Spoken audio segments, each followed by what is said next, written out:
Құрметті төраға, сұрақ еңбек министрі Светлана Қабыкенқызына. Көші-қон мәселесін біз бұрында көтергенбіз.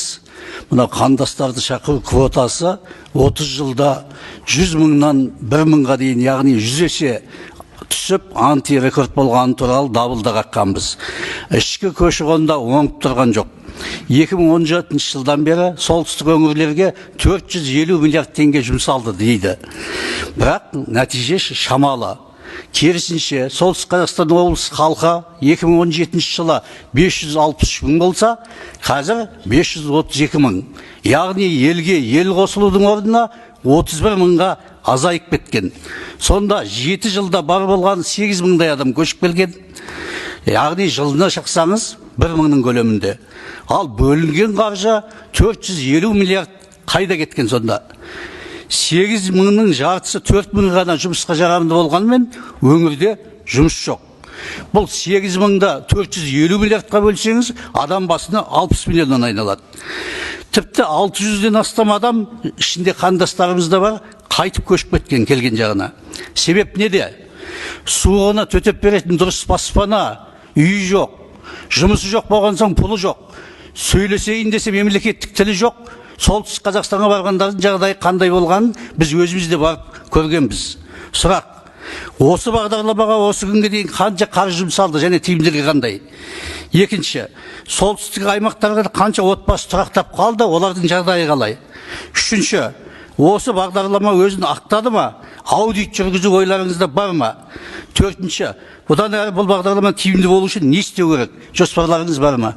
Рахмет. Еңбек және халықты әлеуметтік қорғау министрі Светлана Қабыкенқызының микрофонын қосыңыздар. Құрметті Қазбек Жарылқасынұлы, сізге сұрағыңызға рахмет.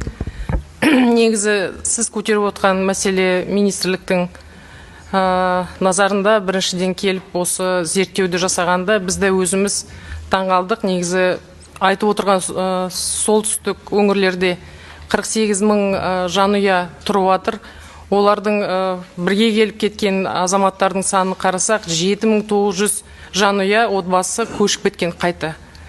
Сонымен жаңа бизнес процестерін сараптап, жаңа бағыт өзіміз шығарып отырмыз. Біріншіден, әр келетін отбасына келгенше дейін оны сүйемелдеу, жеке көмекші беру.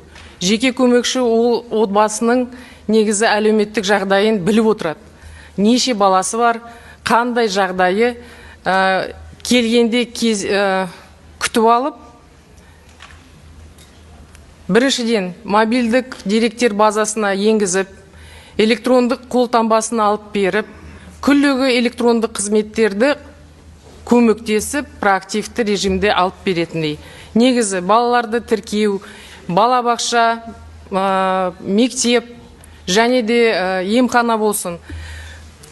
Біз өзіміз жаңа кісілермен кездесіп сұрағанда, ол кісілер өз назарлығына айтып отыр. Сіз жаңа өзіңіз айтып кеттіңіз. Сол алдын ала сол сұрақтарды шешу үшін сондай бизнес процестерді қарап, ережелерге өзгерістер енгізіп қойдық және де заң жобаны әзірлеп қойдық. Сіздерге келеміз сол заң жобамен.